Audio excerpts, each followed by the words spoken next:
اللہ کہہ رہا ہے وَلَا تَأْكُلُوا أَمْوَالَكُمْ بَيْنَكُمْ بِالْبَاطِلِ، ایک دوسرے کا مال ناجائز طریقے سے مت کھاؤ، وَتُدْلُوا بِهَا إِلَى الْحُكَّامِ، اور اپنے مسئلے کو عدالت میں نہ لے کر کے جاؤ، لِتَأْكُلُوا فَرِيقًا مِّنْ أَمْوَالِ النَّاسِ بِالْإِثْمِ، ہو سکتا ہے کہ تم غلط ہو لیکن جج اور وکیل کے ساتھ سیٹنگ کر کے تم غلط کو صحیح کروا دو، ہو سکتا ہے غلط ثبوت پیش کر دو، ہو سکتا ہے غلط گواہ پیش کر دو، لوگوں کا مال ناجائز طریقے سے کھانے کے لیے اپنے مسئلے کو عدالت میں نہ لے کر کے جاؤ۔ آج کٹیہار کی آپ سیشن کورٹ میں چلے جائیں، آپ پٹنہ میں کورٹ میں چلے جائیں، ہر عدالت میں زمین کے، جائیداد کے، روپیے پیسے کے معاملات مسلمانوں کے بڑی تعداد میں آتے ہیں، اور انسان کو پتا ہوتا ہے میں غلط ہوں، میں ناجائز زمین پر قبضہ کر رہا ہوں، پھر بھی عدالت میں جاتا ہے کیونکہ اس کو یقین ہوتا ہے میں عدالت کی رقم فیسوں، وکیلوں کی فیس بھر کر کے میں کیس جیتا ہوں۔ کان کھول کر کے سن لو میرے پیارے ساتھیوں، دنیا کی عدالت کے اوپر بھی ایک عدالت ہے، اور اس عدالت میں کوئی وکیل نہیں ہوگا، اس عدالت کا جج اللہ رب العالمین ہوگا، نہ وہاں رشوت چلے گی، نہ وہاں کسی کی جھوٹی گواہی چلے گی، وہاں اگر آپ جھوٹ بولنا چاہیں گے آپ کا ہاتھ سچ بول دے گا، آپ کا پیر سچ بول دے گا، آپ کی چمڑی سچ بول دے گی۔ اللہ کہتا ہے حَتَّى إِذَا مَا جَاءُوهَا شَهِدَ عَلَيْهِمْ سَمْعُهُمْ وَأَبْصَارُهُمْ وَجُلُودُهُمْ بِمَا كَانُوا يَعْمَلُونَ۔ میرے بندو، قیامت کے دن تمہارے کان بھی گواہی دیں گے، تمہاری آنکھیں بھی گواہی دیں گی، تمہاری چمڑی بھی گواہی دے گی۔ وَقَالُوا لِجُلُودِهِمْ لِمَ شَهِدْتُمْ عَلَيْنَا قَالُوا أَنْطَقَنَا اللَّهُ الَّذِي أَنْطَقَ كُلَّ شَيْءٍ۔ انسان اپنی چمڑی سے کہے گا تو کیسے بول رہی ہے، انسان کی چمڑی کہے گی اللہ نے ہم کو بولنا سکھایا ہے، اور آج ہم تیرے کرتوت، تیرے کالے کرتوت ہم کھولیں گے۔ دنیا کی عدالت سے کوئی جیت گیا تو کیا ہو گیا، اللہ کی عدالت میں کوئی جھوٹ نہیں بول سکتا۔ حسن گنج کی دھرتی پر، دھوکردہ کی دھرتی پر اگر آپ نے کوئی غلط کام کیا ہے، کوئی پاپ کیا ہے، کسی کے ساتھ ناجائز کام کیا ہے، آپ کی یہ دھرتی بھی قیامت کے دن گواہی دے گی۔ اِذَا زُلْزِلَتِ الْأَرْضُ زِلْزَالَهَا وَأَخْرَجَتِ الْأَرْضُ أَثْقَالَهَا وَقَالَ الْإِنسَانُ مَا لَهَا يَوْمَئِذٍ تُحَدِّثُ أَخْبَارَهَا۔ قیامت کے دن یہ زمین بھی گواہی دے گی، زمین بولے گی۔ اللہ کی عدالت میں کیسے بچے؟ اللہ کے پیارے نبی فرماتے ہیں اِنَّكُمْ تَقْتَسِمُونَ إِلَيَّ، او لوگو تم میرے پاس اپنا مقدمہ لے کر کے آتے ہو، وَلَعَلَّ بَعْضَكُمْ أَن يَكُونَ أَلْحَنَ بِحُجَّتِهِ مِن بَعْضٍ، ہو سکتا ہے کہ دو لوگ میرے پاس کوئی کیس لے کر کے آئیں اور ایک آدمی اپنی بات کرنے میں بڑی چکنی چپڑی بات کرنے والا ہو، اپنی دلیل کو مضبوطی سے رکھنے والا ہو، اور میں اس کی بات سن کر کے فَأَقْضِيَ لَهُ بِحَقِّهِ، میں اس کے حق میں فیصلہ کر دوں۔ ایسا ہو سکتا ہے کیونکہ میں انسان ہوں، او لوگوں میں بشر ہوں، میں انسان ہوں، ہو سکتا ہے کہ جو بیچارہ حق پر ہے، جو صحیح ہے، اس کو بولنا نہیں آتا، اور جو غلط ہے وہ اپنی زبان کی بدولت، اپنی بات چیت کی بدولت اپنی بات کو منوا لے۔ اگر ایسا کبھی ہو جائے تو اللہ کے نبی کیا فرماتے ہیں وَمَنْ قَضَيْتُ لَهُ بِحَقِّ أَخِيهِ فَإِنَّمَا أَقْطَعُ لَهُ قِطَةً مِّنَ النَّارِ، اگر میں کسی کے حق میں اگر فیصلہ کر دیتا ہوں اور وہ زمین اس کے بھائی کی تھی، وہ حق اس کے بھائی کا تھا، وہ روپیہ پیسہ اس کے بھائی کا تھا، اور میں نے غلط فیصلہ کر دیا اور اس کے حق میں کر دیا، تو اللہ کے نبی کیا فرماتے ہیں انما اقطع له قطا من النار، میں زمین نہیں دے رہا ہوں، میں جائیداد نہیں دے رہا ہوں، میں روپیہ پیسہ نہیں دے رہا ہوں، میں جہنم کی آگ کا ٹکڑا دے رہا ہوں۔ ہے کسی میں مجال؟ زمین و جائیداد پر آج ناجائز قبضہ کرنے کے واقعات مسلمانوں نے بڑی کثرت کے ساتھ کرے۔ اسلامی نظام میراث میں بھی یہی ہوتا ہے میرے بھائیوں، باپ مر گیا، باپ نے 1 لاکھ روپیہ چھوڑا، شریعت کیا کہتی ہے ذرا غور سے سنیے گا، اسلام کا نظام میراث بیان کر رہا ہوں آپ کو۔ 1 لاکھ روپیہ باپ چھوڑ کر کے مرا ہے، 1 لاکھ کیش چھوڑ کر کے مرا، زمین و جائیداد چھوڑ کر کے مرا۔ اب شریعت کیا کہتی ہے کہ سب سے پہلے مرنے والے کی رقم سے اس کی تجہیز و تکفین کی جائے گی، اس کو دفنایا جائے گا، اس کو کفنایا جائے گا، اس کی قبر کو کھودنے پر، اس کے کفن کے کپڑے پر اور اس کی قبر پر جو خرچہ آئے گا اس کے پیسے سے ادا کیا جائے۔ اگر کوئی رشتہ دار کھڑا ہو جائے اچھی بات ہے، اگر کوئی کھڑا نہیں ہوتا تو مرنے والے کے پیسے سے اس کو ادا کیا جائے۔ دوسرا کام، کفن دفن ہو گیا، مردے کو دفنا بھی دیا گیا، اب دوسرا کام کیا کرنا ہے؟ اگر مرنے والے کے اوپر کوئی قرضہ تھا، اس قرضے کو اس کے پیسے سے ادا کیا جائے گا، اس کے ترکے سے ادا کیا جائے گا۔ قرضہ بھی ادا ہو گیا۔ اب تیسرا کام یہ دیکھا جائے گا کہ مرنے والے نے کسی کو وصیت تو نہیں کی ہے، اور وصیت کس کو بولتے ہیں یہ سمجھ لو۔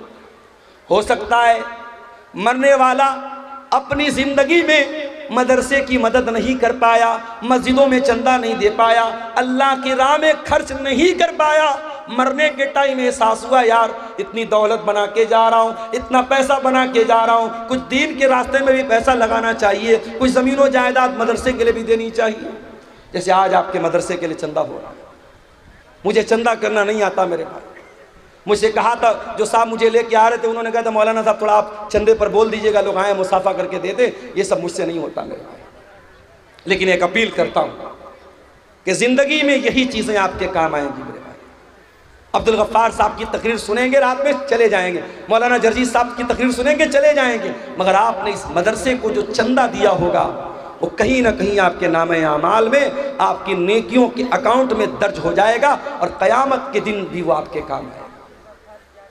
ہو سکتا ہے زندگی میں آپ کو موقع نہیں مل پایا، مرنے کے ٹائم یاد آیا کہ مجھے کچھ اللہ کی راہ میں خرچ کرنا چاہیے، تو شریعت کیا کہتی ہے کہ آپ اپنے مال کی وصیت کر سکتے ہیں، مگر وصیت 1/3 سے زیادہ نہیں ہونی چاہیے۔ 1/3 کا مطلب سمجھتے ہیں 1/3۔ اگر مرنے والا 3 لاکھ روپیہ چھوڑ کے گیا ہے تو کسی مسجد میں، کسی مدرسے میں، کسی یتیم کو، کسی غریب کو، یا کسی ایسے رشتہ دار کو جو اس کا وارث نہیں ہے، وارث کو وصیت نہیں کر سکتا، اپنے بیٹے کو وصیت کر کے جائے بیٹے کو اتنا دے دو، بیٹی کو اتنا دے دو، اس کا کوئی اعتبار نہیں۔ وارث کو وصیت، بیٹا تو وارث ہے، بیٹی تو وارث ہے، باپ تو وارث ہے، وارث کو وصیت نہیں کرے گا۔ وارث کے علاوہ کوئی رشتہ دار ہے، مان لو کسی بچے کو آپ نے گود لے لیا، کسی بچے کو آپ نے پال لیا، پرورش کر لی، اب ظاہر ہے آپ نے پرورش تو کی ہے مگر وہ آپ کا سگا بیٹا نہیں ہے تو آپ کی جائیداد کا وارث نہیں ہے۔ اگر آپ کو لگتا ہے کہ اس بچے کو میں نے پالا ہے اور میرے بعد اس بچے کو ضرورت پڑے گی روپیے کی، پیسے کی، زمین کی، جائیداد کی، تو آپ اپنی پراپرٹی کا، اپنے ترکے کا 1/3، اس سے زیادہ نہیں، اس سے کم تو کر سکتے، اس سے زیادہ نہیں، 1/3 تک آپ اس کو وصیت کر سکتے۔ تو پہلا کام کیا کریں گے؟ جنازے کی تیاری، دوسرا کام قرضے کی ادائیگی، تیسرا کام وصیت کو ہم پورا کریں گے۔ اگر مرنے والا 3 لاکھ روپیہ چھوڑ کے گیا اور یہ کہہ کر کے گیا کہ میں نے جس بچے کو گود لیا تھا یہ 3 لاکھ روپیہ اس کو دے دیا جائے، تو فتویٰ آپ لینے جائیں گے، آپ بہار کے کسی عالم سے لے لیں، یو پی کے کسی عالم سے لے لیں، پوری دنیا کے کسی عالم سے لے لیں، تمام علماء کا فتویٰ یہی ملے گا کہ وصیت غلط ہے، اور اس کی 3 لاکھ میں سے صرف 1 لاکھ روپیہ اس بچے کو دیا جائے گا، 3 لاکھ پورا نہیں دیا جائے گا۔ کیونکہ شریعت کیا کہتی ہے کہ آپ جب مر رہے ہیں آپ کے مال میں آپ کے وارث کا حق ہے، آپ اپنے وارث کو محروم نہیں کر سکتے۔ دنیا کی اور شریعتوں میں، دنیا کے اور مذاہب میں ایسا کوئی نظام نہیں ہے، ایسا کوئی سسٹم نہیں ہے۔ امریکہ میں بہت بڑے بڑے لوگ مر گئے اور مرنے کے پہلے اپنی ساری زمین جائیداد اپنے کتے کے نام کر کے چلے گئے، اپنے کتے کے نام، اپنے نوکر کے نام، اپنی گرل فرینڈ کے نام، اپنی رکھیل کے نام کر کے جاتے ہیں۔ اللہ کا شکر ادا کرو، اللہ نے ہمیں اور آپ کو اسلام جیسی نعمت سے نوازا ہے۔ اسلام میں آپ وصیت بھی اگر کریں گے اپنے مال کی تو کسی انسان کو کریں گے، کسی جانور کو نہیں کر سکتے، یا کسی مسجد میں کریں گے، کسی مدرسے میں کریں گے، کسی اچھے کام میں کریں گے، اور وہ وصیت 1/3 سے زیادہ نہیں کر سکتے۔ اگر 3 لاکھ روپیہ چھوڑ کے جا رہے ہو تو 1 لاکھ سے زیادہ نہیں کر سکتے۔ اب یہ 3 کام ہونے کے بعد اب چوتھا نمبر آیا، اب وارثوں کو حصہ دیا جائے گا۔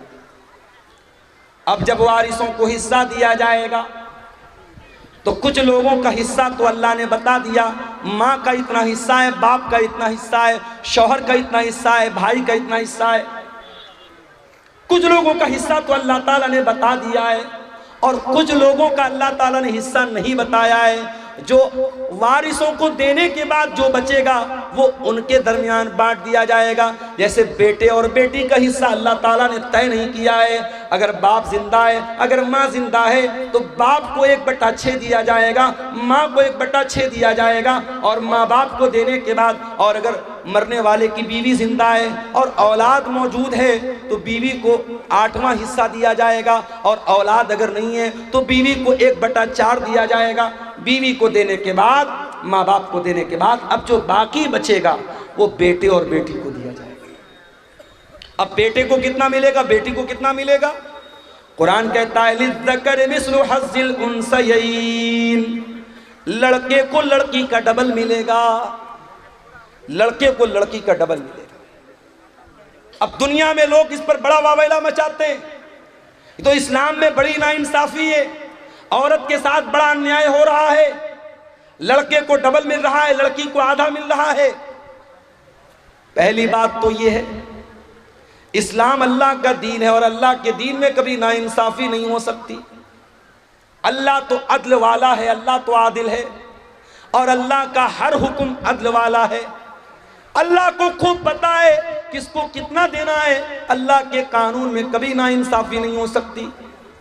اگر اللہ تعالیٰ نے لڑکا لڑکی کو برابر دیا ہوتا، اگر اللہ کے قانون میں برابر کا حکم ہوتا تو یہ لڑکے کے ساتھ ناانصافی ہو جاتی۔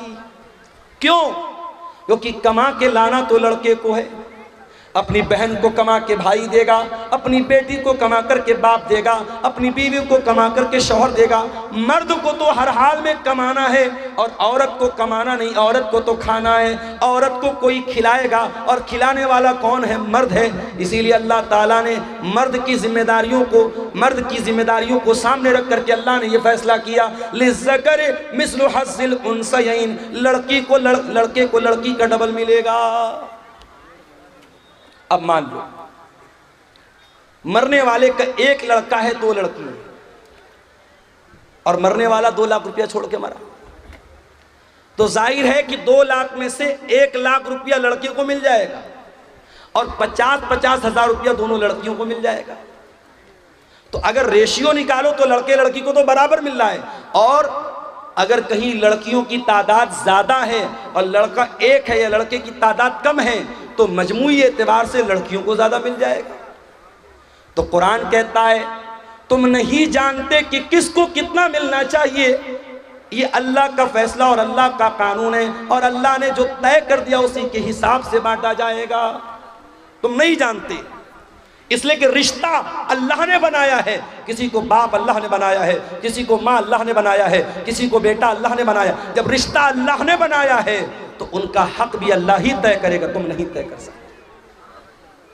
ہمارے یہاں کیا ہو رہا ہے، باپ مر گیا، بھائیوں نے بیٹھ کر کے زمین جائیداد کا بٹوارا کر دیا، بہن کو فوٹی کوڑی نہیں ملی، بہن کو 1 پیسہ نہیں ملا۔ بہن آئی، بھائی آپ نے باپ کی جائیداد کا بٹوارا کیا، مجھے کیوں نہیں دیا؟ بھائیوں نے دھمکی دی، میں شیرشاہ آبادی ماحول نہیں جانتا، میں کٹیہار کا ماحول، میں بنارس کی بات کر رہا ہوں، اپنے ماحول کی بات کر رہا ہوں۔ بھائیوں نے دھمکی دی، اگر تو اپنا حصہ لے لے گی آج کے بعد ہم سے رشتہ مت رکھنا، ہم سے کوئی تعلق مت رکھنا، اگر ہم نے اپنے باپ کی پراپرٹی میں سے تجھ کو حق دے دیا تو آج سے رشتہ ختم۔ بہن بیچاری سوچتی ہے بھائی سے رشتہ ختم کرنا بڑا مہنگا سودا ہے، بھائی اور بھتیجے کی محبت بھی دل میں ہوتی ہے۔ بہن کہتی بھیا جو ہے آپ رکھ لیجئے، مجھے کوئی زمین جائیداد نہیں چاہیے۔ اس طریقے سے بلیک میل کیا جاتا ہے اور پریشرائز کیا جاتا ہے اور دباؤ ڈالا جاتا ہے بہنوں کے اوپر، اور بہنیں مجبوری میں آ کر کے اپنا حصہ اپنے بھائی کو لکھ دیتی ہیں۔ اور یہ کام کون کر رہا ہے؟ یہ 5 ٹائم کا نمازی کر رہا ہے، چہرے پر بھرپور شرعی داڑھی رکھنے والا اور ماتھے پر سجدے کا نشان سجانے والا، اپنے آپ کو متقی کہنے والا، اپنے آپ کو پرہیزگار کہنے والا بھی یہ کام کر رہا ہے۔ او لوگو، اللہ کو کیا حساب دو گے جب اللہ کا قانون یہ کہہ رہا ہے کہ آپ کے والد کے انتقال کے بعد آپ کے باپ کی پراپرٹی میں آپ کا حصہ ہے اور آپ کی بہن کا بھی حصہ ہے؟ وہ کون سا قانون ہے، وہ کون سا انصاف ہے جس کی وجہ سے آپ نے اپنی بہن کو اس کا حق نہیں دیا؟ ذرا ایمان سے بتاؤ، ذرا اپنے دل پر ہاتھ رکھ کر کے بتاؤ میرے بھائی۔